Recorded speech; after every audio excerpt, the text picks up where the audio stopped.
Assalamualaikum warahmatullahi wabarakatuh.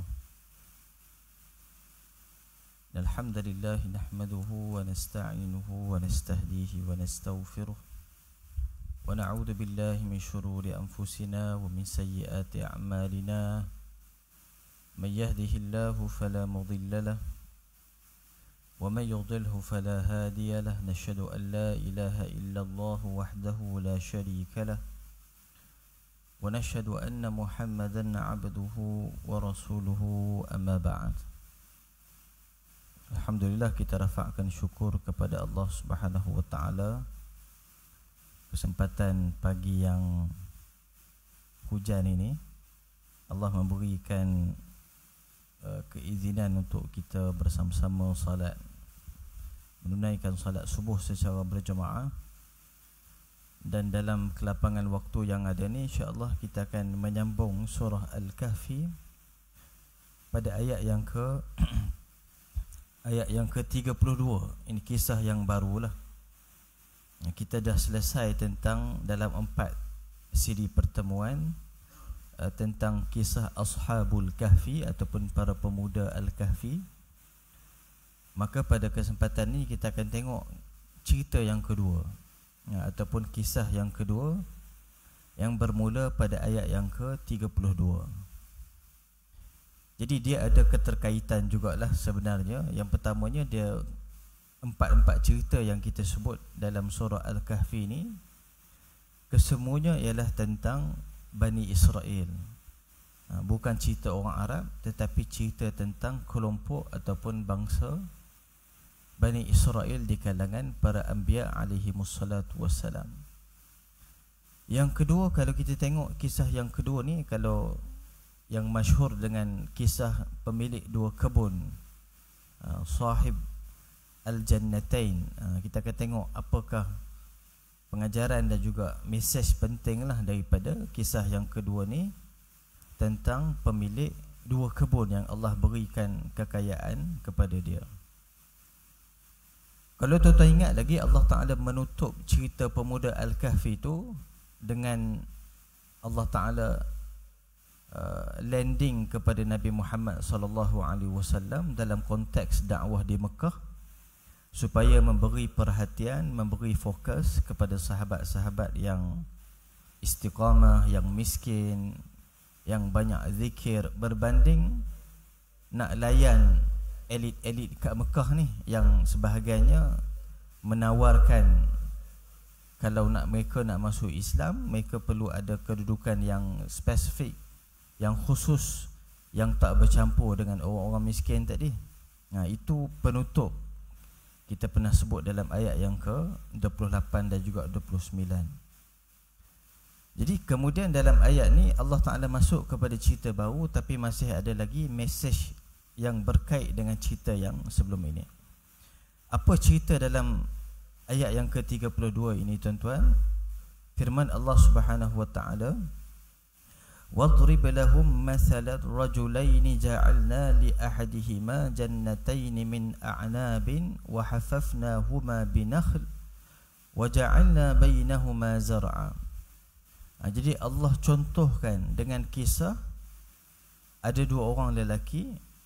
Salah seorang daripada lelaki itu diberikan kekayaan dua kebun, dua kebun anggur, dan juga dikelilingi ataupun dipagar dengan pohon kurma, dan di tengah-tengah ataupun di antara kedua tadi terdapat ladang ataupun tanaman tadi, tanaman yang lain lah.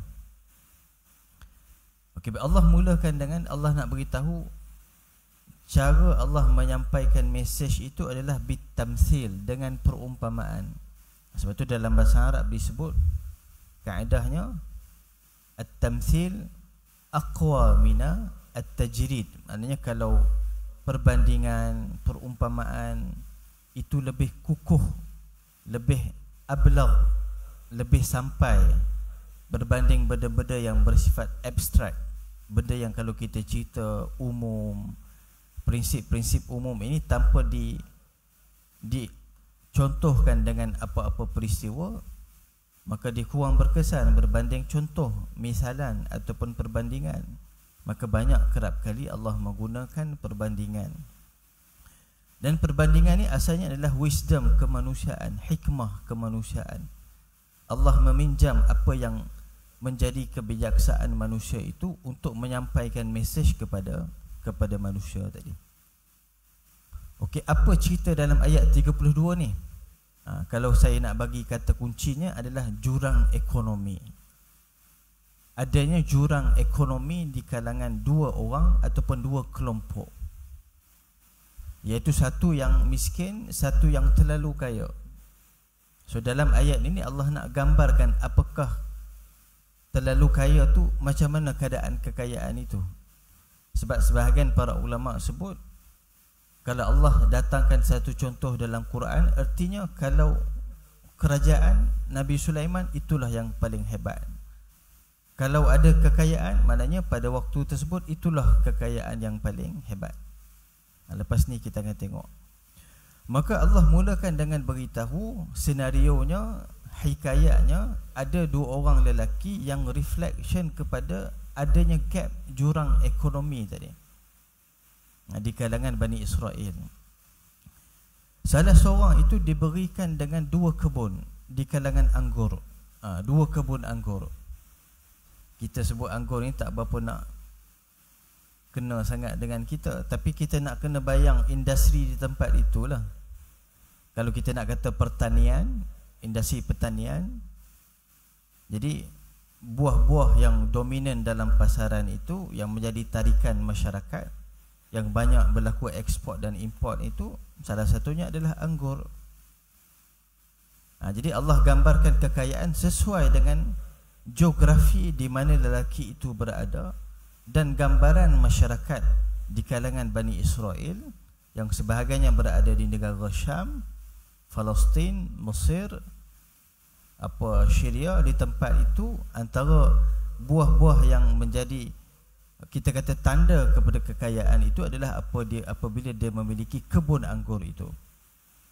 Wa hafafnahuma binakhlin, bukan setakat ada kebun anggur, tetapi dipagari ataupun dikelilingi dengan tamar, kurma.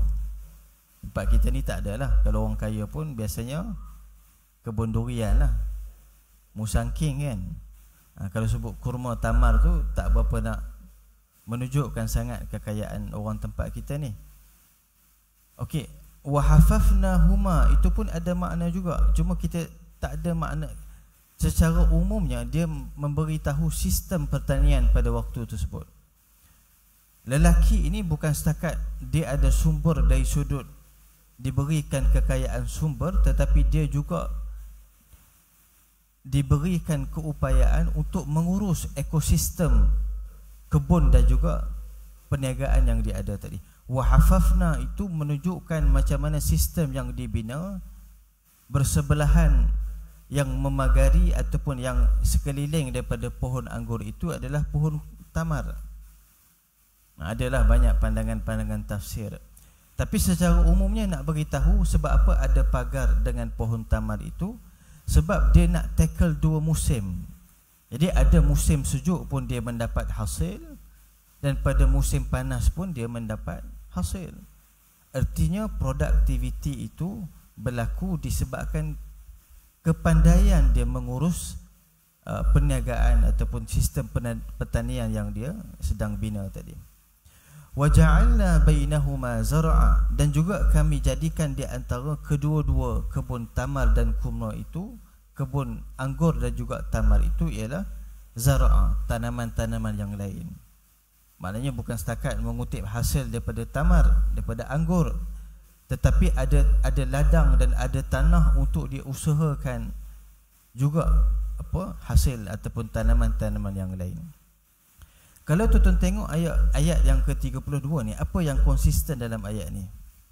Siapa boleh perasan? Jadi dalam ayat ini, antara yang konsisten dalam ayat ini adalah perkataan na tadi. Ja'alna, hafafna, ja'alna. Na itu menunjukkan kepada kekuasaan Allah Subhanahu wa ta'ala. Nun al-azamah, kami. Dalam ayat ini tidak ada kecaman. Adakah Islam Al-Quran mengecam kekayaan? Tak ada. Adakah Islam mengecam orang yang mengurus kekayaan? Tak ada. Bahkan lelaki ini akan diceritakan bahawa dia adalah lelaki yang kemudiannya kufur kepada Allah. Adakah Allah menarik kekayaan daripada orang yang kufur? Allah tak tarik. Bahkan Allah berikan ja'alna, hafafna, ja'alna, dalam keadaan dia bukan orang yang ada iman kepada Allah, tapi Allah nak beritahu Allah masih memberikan kekayaan kepada lelaki tadi kerana lelaki tadi mengikuti sunnatullah, mengikuti hukum sebab. Kan, kalau ada orang bukan Islam, orang tak beriman, kaya sebab dia business management dia baik, dan dia ada modal nasib yang baik untuk ada capital yang baik, dia ada networking yang baik, dan dia usahakan kekayaan dia, itu tidak menjadi kecaman semata-mata itu dalam Islam. Sebab dia buat sesuatu yang mengikuti sistem sunnatullah itu, hukum sebab itu. Sebab tu kalau kita belajar dalam tafsir surah Al-Fatihah, kalau tuan-tuan ingat lagi, beza di antara Ar-Rahman dengan Ar-Rahim. Ar-Rahman itu maknanya Allah, belas kasihan Allah Ta'ala kepada semua makhluk, bukan orang beriman saja. Termasuklah memberikan rezeki kepada orang bukan Islam. Okay, baik. Jadi ayat ini mengukuhkan lagi argumen tersebut, bahawa Allah tetap memberikan hasil kepada lelaki itu dalam keadaan dia melakukan segala asbab-asbab sunnatullah, berusaha untuk memastikan ekosistem perniagaan dia berjalan dengan baik. Okey, itu yang pertama. Kemudian Allah tambahkan lagi penjelasan itu dalam ayat yang ke-33. So ayat 32 ni dengan 33 ni tak masuk lagi kepada bab penyakit yang dikecam. Tak masuk lagi. Masih lagi hanya duk bercerita pasal apakah yang dia ada, apakah yang Allah berikan kepada diri dia tadi. Kiltal jannataini atat ukulaha wa lam tazlim minhu syai'a wa fajjarna khilalahuma nahra. Dan kedua-dua kebun itu, kata Allah Ta'ala, kalau tengok terjemahan ni dia kata apa? Mendatangkan buah-buahnya. Nampak lembut macam tu je kan? Ni kena tengok tafsir lah ni. Jadi kata para ulama tafsir, apa maksud dua kebun itu buahnya datang? Maknanya menghasilkan buah pada musim yang tepat, pada waktu yang tepat, sebagaimana apa yang dirancang. Kalau dia rancang bulan 7, bulan 6, bulan 3 dapat sekian-sekian, 10,000 dia dapat.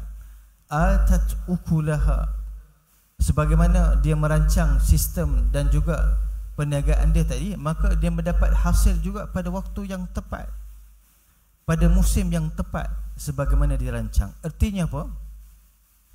Dia melihat ada kesempurnaan pada perniagaan dia. Dia melihat ada kestabilan pada perniagaan dia. Atat ukulaha. Kemudian Allah sebut lagi, walam tazlim minhu syai'a. Tazlim ni bukan maknanya zalim, tapi dia berkaitanlah dengan perkataan zalim tu. Maknanya tidak berkurang, konsisten. Kita kata jumlah keuntungan yang dia dapat, jumlah hasil dia dapat tu tak berkurang. Di setiap tempat yang dia tanam itu, buah-buah yang dia rancang dapat pada waktu yang tepat, pada jumlah yang sama dan secara konsisten. Itu nak bagi tahu antara ujian orang kaya itu adalah dia rasa adanya stability, ada kestabilan itu, adanya kesempurnaan itu. Sebab tu Allah sebut walam tazlim minhu syai'a. Dan pada gambaran dia, apa yang dia dapat itu tidak ada kurang langsung. Dia sedang mendapat sesuatu yang hampir sempurna. Okay, baik. Kemudian kata Allah Subhanahu wa taala, wa fajjarna khilalahuma nahara.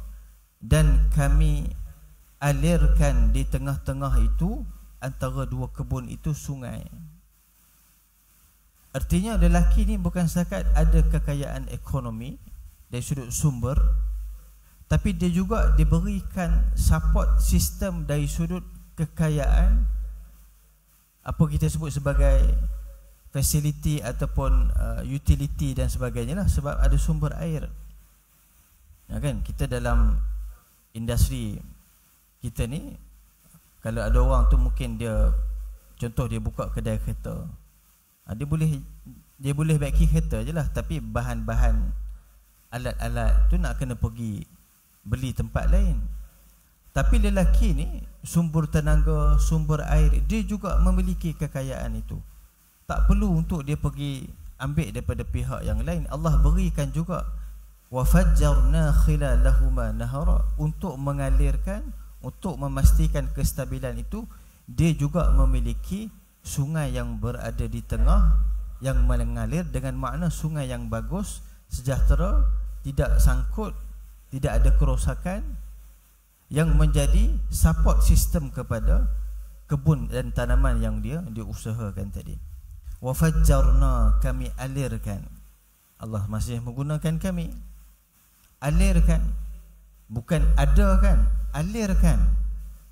Bukan setakat ada sungai, tapi sungai itu diberikan aliran yang baik, sumber yang bersih, untuk menjadi apa kita kata, memastikan menjadi support sistem kepada tanaman dia tadi.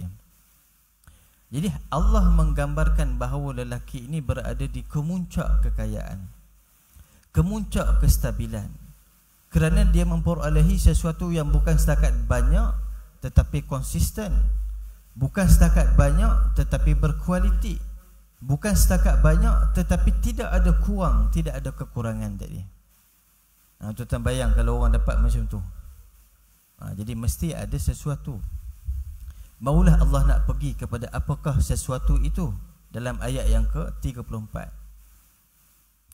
Jadi ini tuan-tuan boleh gambarkan dalam konteks kita. Kata Allah Ta'ala, wa kana lahu thamarun, dan telah ada baginya buah-buahan, yakni hasil, apabila dia mendapat hasil. Faqala li sahibihi wa huwa yuhawiruhu, dan dia duk bersembang dengan kawan dia. Tadi kita sebut dia ada seorang kawan yang miskin dan dia adalah orang yang kaya. Yuhawiruhu ni maknanya bukanlah ucapan rasmi. Yuhawiruhu ni maknanya sembang-sembang, dialog. Artinya tidak ada, dalam keadaan ada jurang ekonomi tapi tidak ada jurang sosial. Berlakunya komunikasi di kalangan orang miskin dengan orang kaya. Gap itu tidak berlaku. Walaupun ada gap dari sudut ekonomi, ada orang yang kaya, ada orang yang miskin, tapi masih lagi ada komunikasi yang baik. Orang miskin boleh menyampaikan hasrat dia, orang kaya pun boleh bersama dengan orang miskin. Yang kedua, ayat yang ke-34 ini juga adalah reflect kepada mindset manusia yang ada kekayaan itu. Kita kalau nak baca pemikiran orang, kita tengoklah apa yang orang tu sembang kan. Masyarakat sembang apa kat kedai kopi, dekat Facebook, dekat tempat makan. Itu menggambarkan kashfun nafs, menyingkapkan apa yang ada dalam jiwa dan pemikiran.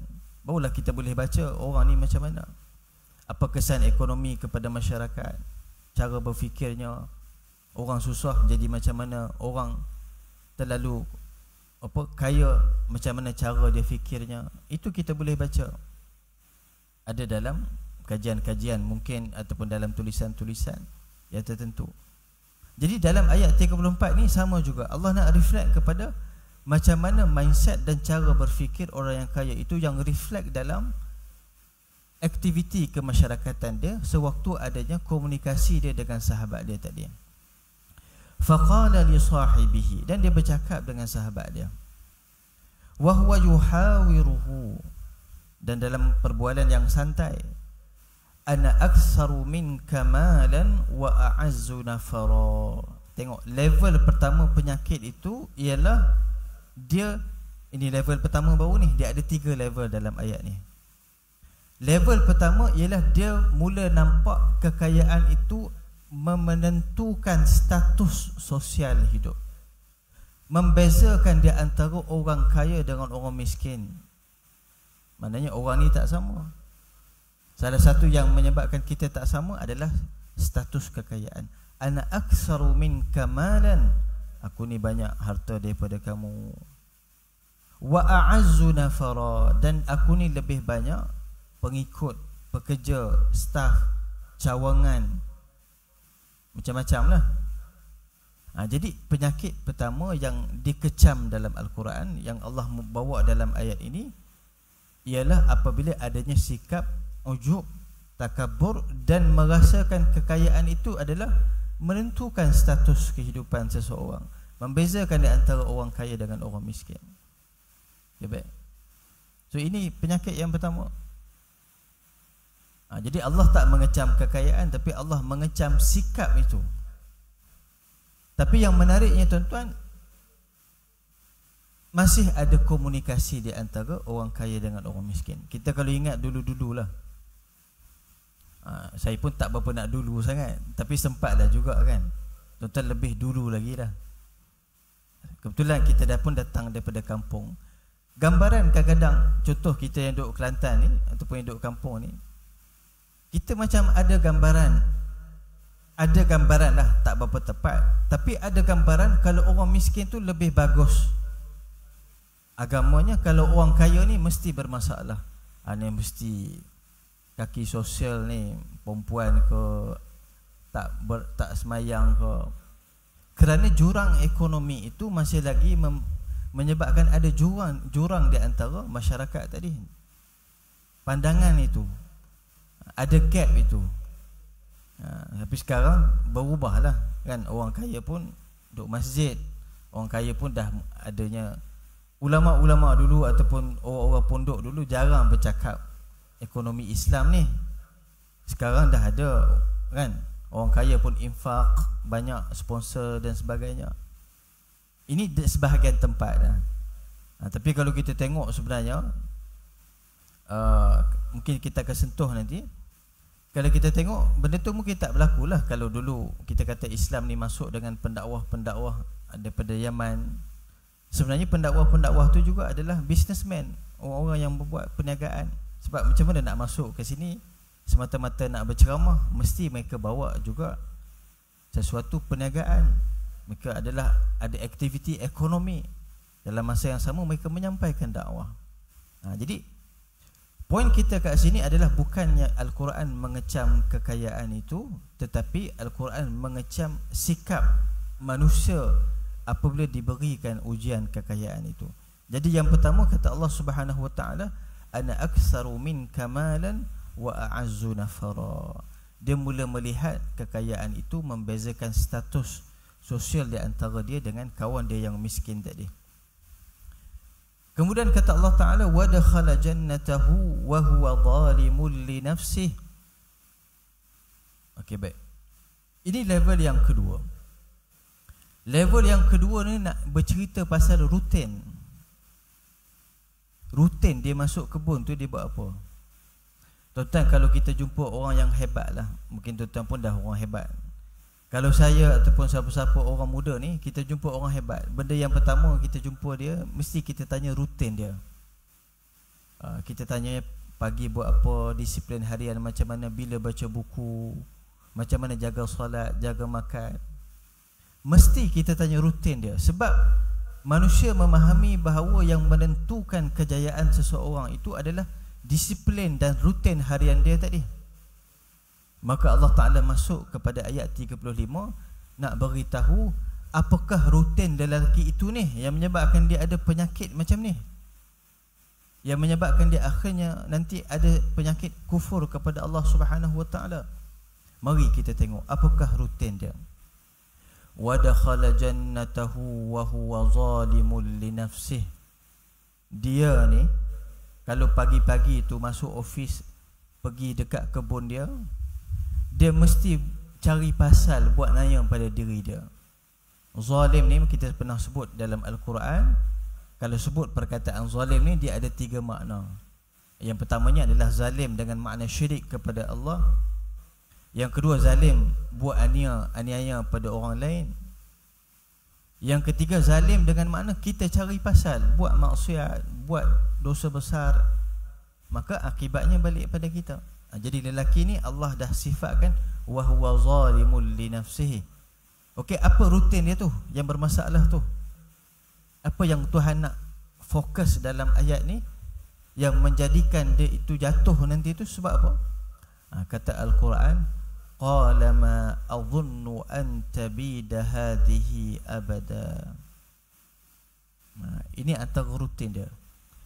Dia setiap kali dia masuk kebun dia mesti ada perasaan ataupun dia ungkapkan benda itu. Dia kata, aku duk rasa kekayaan aku ni kekal. Allah mula cerita pasal kekayaan dia tu dengan kami. Kami yang berikan, kami yang buat, kami yang provide, kami yang sediakan. Datang dekat dia, oh aku, keakuan itu. Allah pun sebut kami, padahal benda tu semua daripada Allah Ta'ala. Tapi kami tu nak beritahu kekuasaan Allah. Tapi datang dekat dia, aku, qala ma adhunnu an tabida hadhihi abada. Jadi level kedua penyakit bagi harta itu ialah lelaki ni dah mula rasa harta itu kekal. Ini kalau dalam ekonominya, dia rasa tak collapse, dia rasa stabil. Orang yang terlalu kaya, negara yang terlalu kaya, dia rasa kuat. Lepas tu dia boleh macam-macam dia buat kepada negara yang miskin. Jadi salah satu penyakitnya adalah dia tidak merasa dia akan collapse. Dia takkan rasa berlakunya market punya crash lain pula kan. Jadi tak berlakunya collapse kepada pasaran itu. Jadi kita boleh reflect benda ini bukan setakat pada individu. Kita tengok kekayaan negara tertentu, kekayaan kelompok-kelompok elit yang tertentu.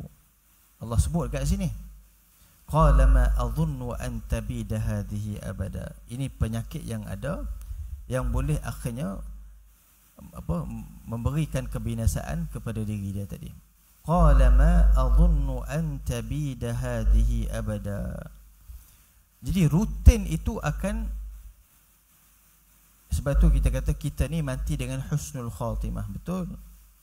Ya Allah, berikanlah aku ni pengakhiran yang baik. Tapi pengakhiran yang baik sebenarnya datang daripada rutin harian kita. Apa yang kita buat setiap hari. Rutin itu boleh membantu macam mana pengakhiran kita. Niat kita setiap hari, apa yang kita baca, apa yang kita zikir, apa yang kita buat, apa yang kita infak. Jadi lelaki ini Allah Subhanahu Wa Taala nak describe kepada kita macam mana rutin dia tadi yang akhirnya memberikan kebinasaan kepada dia. Yang seterusnya dalam ayat yang ke-36 kata Allah Subhanahu Wa Taala, "Wa ma adhunnu as-sa'ata qa'imatan wa la in rudidtu ila rabbi la ajidanna khairan minha munqalaba." Ni dah level yang ketiga. Level yang pertama takabur, ujub. Dia rasa kekayaan itu menentukan status sosial dia. Yang kedua, dia rasa kekal, tak collapse, stabil, pasaran stabil kerana dia terlalu kaya.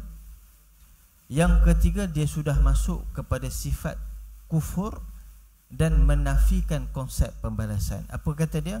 Wa ma adhunnu sa'ata qa'imatan. Sebab itu tuan-tuan, kita kat Malaysia ni ataupun dekat mana-mana ni, kita selalu lawan ajaran sesat. Kalau orang tanya tuan-tuan, apakah ajaran sesat? Apa yang tergambar dalam fikiran kita? Kalau saya tanyalah, ajaran sesat ni apa ni? Kita nak lawan ajaran sesat ni, mesti masing-masing ada gambaran lah dalam fikiran. Okey, ajaran sesat ni macam ni, dia macam ni, dia macam ni. Jadi kita duk fokus lawan ajaran sesat tadi. Tapi dalam Quran, bentuk kesesatan dan penyimpangan daripada agama itu pelbagai. Salah satunya adalah kekayaan, sistem ekonomi itu. Jadi ini salah satu dia. Salah satu yang dikecam dalam Al-Quran. Orang boleh menyimpang daripada agama kerana gaya hidup, bukan setakat sebab dia sesat izam-izam begitu. Bukan setakat sebab dia jadi Syiah ke, sebab dia jadi Khawarij. Itu salah satulah. Sebab itu perbahasan ahli sunnah kita ni, kita duk bahas siapa ahli sunnah, siapa bukan ahli sunnah ni, kita tak meluas sangat. Akhirnya berlaku serangan itu kepada kepada pemikiran-pemikiran yang dahulu saja. Saya selalu sebut, ibaratnya kita ada tong sampah, kita pergi dekat masyarakat, kita buang sampah tadi, dia kata tengok saya sedang menyelesaikan masalah umat. Sedangkan yang dalam tong sampah tu cerita dulu. Kita yang balingkan, orang jadi keliru, kita pergi sapu, kita pergi bersihkan. Oh, saya sedang berpencak menyelesaikan masalah umat. Sedangkan masalah itu tidak real, tidak berlaku. Yang berlaku tu mesti ada dalam Quran. Jadi kita tengok apa yang prinsip nilai-nilai yang konsisten Al-Quran sebut. Jadi salah satunya ini. Okay, baik. Jadi mesti ada ijtihad yang baharu dalam nak membawa dakwah itu, termasuk dalam pemikiran untuk menjaga tradisi ahli sunnah itu, untuk kita membetulkan izam-izam yang ini, modernism, materialism. Ada juga macam dalam cerita Al-Kahfi kita cerita, ada orang yang menolak tauhid kerana tidak dapat dibuktikan dengan bukti empirical sebagai contoh. Tak ada bukti saintifik. Itu salah. Banyak contoh-contoh yang kita boleh belajar lagi. Okey, balik kepada ayat 36 tadi. Apa penyakit dia? Antaranya kata Al-Quran, wala in rudittu ila rabbi la ajidanna khairan minha munqalaba. Dia rasa dia got blessing daripada Allah. Orang yang terlalu kaya, berada pada kemuncak kekayaan, salah satu penyakit yang dia hadap ialah dia rasa dia dapat blessing daripada Allah. Awak ni miskin sebab awak Tuhan tak sayang. Saya ni kaya sebab Tuhan sayang. Allah berikan kepada aku ni sebab Allah sayang pada aku. Sama. Wala in rudittu ila rabbi. Kalau aku mati pun balik pada Tuhan, berlaku kiamat ni, kalaulah berlaku betul. Sempat lagi kalau tu. Ini nak beritahunya kufur ini bukan, tak semesti benda yang ekstrim. Kufur ni tak semesti benda yang dominan. Kufur ni adalah benda yang halus. Kalau berlaku kiamat, memang berlakulah kiamat. Dia kata kalau berlaku kiamat pun aku masih lagi mendapat tempat di sisi Tuhan. Allah akan berikan lebih lagi. Ini penyakit yang kita kena analisis, untuk kita ingatkan orang Islam kita. Tak ada masalah kau nak kaya, tak ada masalah nak ada ekonomi yang baik. Bahkan itu yang ada pada Nabi SAW. Tapi yang bermasalah itu ialah sikap-sikap ini, hubungan dengan Allah, nilai barakah itu hilang, mengakibatkan tauhid tidak ada kepada Allah Subhanahu wa taala. Okay, baik. Kemudian kita masuk ayat yang ke-37. InsyaAllah tuan-tuan kita ringkas sikit lagi, kita habis 39 secara ringkas insya-Allah. Qala lahu sahibuhu wa huwa yuhawiruhu. Jadi rakan dia yang miskin tadi sampaikan mesej kebenaran. Apabila ada jurang ekonomi tapi masyarakat masih lagi boleh bergaul dengan baik, tidak ada gap di antara masyarakat itu, akhirnya kebenaran itu boleh disampaikan. Kena ada check and balance, kena ada audit.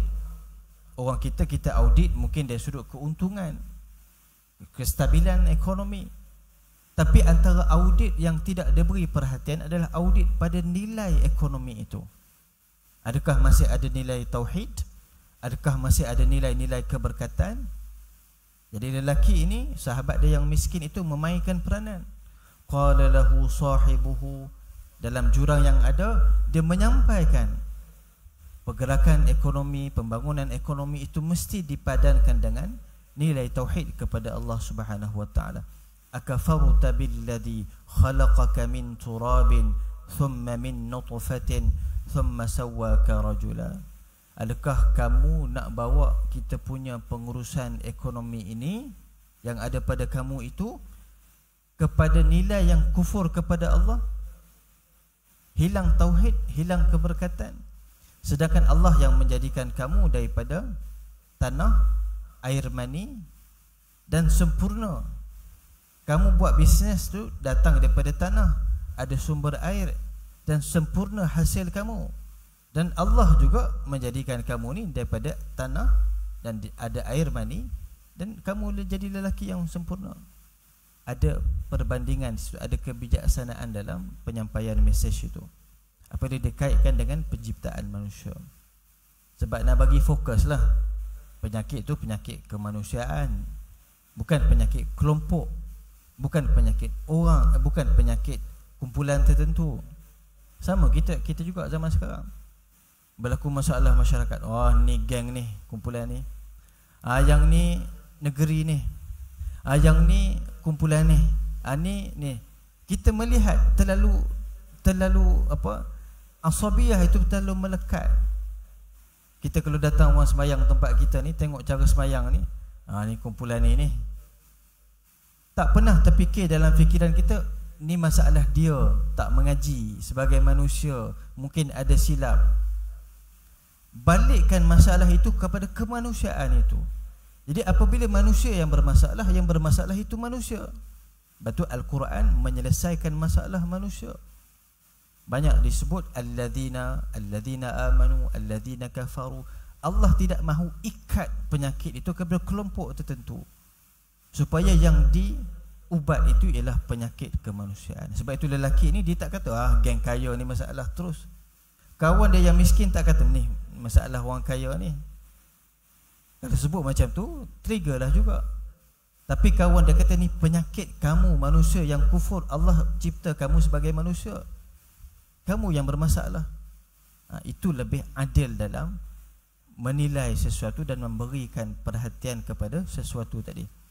Maka kata rakan dia, lakinnahu wallahu rabbi wala usyriku bi rabbi ahada. Tapi katakanlah bahawa Tuhan itu adalah, Allah itu adalah Tuhanku, dan aku tidak menyekutukan Allah dengan Tuhanku seseorang pun. Maknanya tidak ada sekutu bagi Allah Ta'ala. Tuan-tuan, lelaki tu ada berhala ke dekat kebun dia? Tak ada. Ada patung ke dekat pintu masuk kebun dia? Tak ada. Sebab apa tiba-tiba ada perkataan syirik kat sini? Artinya menyekutukan Allah itu bukan setakat berlaku pada bentuk patung dan berhala, tapi berlaku juga dalam konsep apabila ada manusia yang menghambakan diri kepada harta dan kekayaan itu. Okay, baik tuan-tuan, kita tengok ayat yang terakhir pada pagi ini, ayat yang ke-39. So ayat terakhir ni boleh kita anggap sebagai alternatif lah, solution. So zaman sekarang ni, kalau debat-debat ekonomi perbankan Islam ni, salah satu orang selalu sebut mesti ada alternatif, al-badail, al-badil. Apa dia punya solution dia? So rakan dia yang miskin itu, miskin dari sudut harta tetapi tidak miskin dari sudut jiwa, diberikan solusi. Sebab dia tahu the problem bukan harta, the problem bukan sistem pengurusan, bukan risk management. Yang problem itu adalah nilai, value base itu tak ada, nilai tauhid itu tak ada. Maka rakan dia itu memberikan solusi dari sudut nilai itu. Yang diperbaiki itu adalah masalah itu, bukan pergi runtuhkan semua, kan? Kita ni kalau boleh benda tu masalah sikit, runtuhkan semua, rombak balik. Tapi kawan ni tidak begitu. Dia tahu yang bermasalah itu adalah pada cabang-cabang dan pada bahagian tertentu, maka dia memberikan solusi dan alternatif kepada bahagian itu. Apa dia kata? Walaula idh dakhalta jannataka qulta ma syaa Allahu la quwwata illa billah. Jadi salah satunya dia kata, kalau kau perbetulkan intention kamu itu, perbetulkan rutin kamu, balikkan pada nilai, balikkan pada tauhid. Apa dia? Iddakhalta jannataka, kalau kamu masuk ke kebun kamu, waktu mesyuarat pagi-pagi, set up dengan staff kamu dalam mesyuarat itu, bentuk mindset pemikiran tauhid. Pekerja kamu kena ada nilai yang baik, perniagaan kamu mesti bermula dengan nilai yang baik. Apa dia? Yang pertama kata dia, qulta ma syaa Allah. Pertamanya sebut ataupun terapkan nilai masya Allah. Apa makna masya Allah? Masya Allah ni dia berkait dengan masyiatillah, kehendak Allah Ta'ala. Dia berkait dengan sumber. Sebab yang memberikan sumber kepada kamu itu adalah daripada kehendak Allah Ta'ala, maka Allah boleh menarik balik kekayaan yang kamu ada itu. Jadi apabila manusia tahu yang dia sedang buat itu, yang dia sedang dapat itu adalah sumbernya, pemilikannya daripada Allah, maka dia memberikan nilai kita, merendah diri, ingat kepada Allah Subhanahu Wa Ta'ala. Yang pertama, kamu mesti ingat dari sudut sumber itu, Masya Allah. Yang kedua, kamu mesti ingat dari sudut la hawla wa la quwwata illa billah. La quwwata illa billah itu adalah limited capacity manusia. Manusia ada terhad dari sudut kemampuan. Jadi kalau kita usahakan sesuatu, ada mungkin kita akan collapse, ada mungkin kita akan jatuh, ada mungkin berlakunya kurang. Jadi kena sentiasa ready. La quwwata illa billah. Jadi salah satunya kena ada kebergantungan yang tidak ada daya melainkan daripada Allah Subhanahu Wa Ta'ala. Kerana kekuatan hanya daripada Allah Subhanahu Wa Ta'ala. Yang terakhir sekali kata kawan dia, in tarani ana aqalla minka malan wa walada. Sekalipun kamu ni melihat pada pandangan zahir kamu, aku ni miskin, harta lagi kurang daripada kamu, walaupun kamu melihat aku ni lebih tidak ada pengikut seramai kamu tadi. Jadi lelaki tu nak beritahu, walaupun orang itu tidak ada rezeki untuk mendapatkan hasil yang baik daripada kekayaan, tapi jangan menjadikan orang itu miskin dari sudut jiwa. Orang miskin itu jangan sampai miskin juga jiwa. Sebab itu ulama, kalau kita tengok Nabi SAW pun, kalau kita kumpulkan segala hadis-hadis yang berkaitan dengan infak dan sedekah Nabi, kita kumpul semua kan, kita buat data, tengok hadis-hadis yang menceritakan berapa banyak Nabi infak ni, dan kita kumpulkan yang Nabi infak tu, kita pun cuba kira dengan kekayaan zaman kita, nescaya kita akan tengok, oh rupanya Rasulullah ni lagi kaya daripada aku. Sebab kalau tak ada duit, nak infak macam mana? Cuma Nabi tu ada kekayaan jiwa. Sebab tu miskin ni tak boleh terlalu miskin. Sebab apabila terlalu miskin, dia ada rasa kebergantungan kepada manusia. Apabila ada rasa bergantung kepada selain daripada Allah Ta'ala itu, maka dia jadi miskin jiwa. Bukan setakat miskin harta, bahkan miskin jiwa itu. Tidak ada cukup pada jiwa. Maka lelaki ini, walaupun digambarkan ada jurang ekonomi dengan sahabatnya yang kaya, tapi kemiskinan yang dia hadapi itu tidaklah sampai menjadikan dirinya miskin jiwa untuk tidak menyampaikan kebenaran tadi. Tidaklah menjadikan dia itu bergantung kepada kawan dia yang kaya tadi, melainkan dia hanya bergantung kepada Allah Subhanahu Wa Ta'ala. Itulah penutup cerita dia, yang banyak benda yang kita boleh reflect tentang benda ini. Antara buku yang bagus tuan-tuan, kalau kita nak tengok kupasan tentang isu-isu ekonomi, kapitalisme dan sebagainya, antara yang dikupas oleh Maulana Abdul Hasan Ali An-Nadwi, dia ada tulis tafsir tentang Suratul Kahfi. Mungkin ada sisi-sisi yang kita boleh ambil manfaat lah, insya-Allah. Okey, rasa kita berhenti dulu setakat itu dulu. Insya-Allah kita sambung pada kesempatan yang akan datang, insya-Allah. Apa yang baik daripada Allah Subhanahu Wa Ta'ala, kalau ada kesilapan dan kekurangan, tuan boleh sampaikan dan perbetulkanlah. Kita tangguh majlis kita dengan doa, insya-Allah. Auzubillahi minasyaitonirrajim. Bismillahirrahmanirrahim. Alhamdulillah wassalatu wassalamu ala Rasulillah. Allahumma rzuqna ilman nafi'a wa rizqan halalan tayyiban wa amalan mutaqabbala. Rabbana atina min ladunka rahmatan wa hayyi' lana min amrina rashada. Wa sallallahu ala nabiyyina Muhammad wa ala alihi wa sahbihi wa baraka wa sallam. Walhamdulillahi rabbil alamin. Assalamualaikum warahmatullahi wabarakatuh.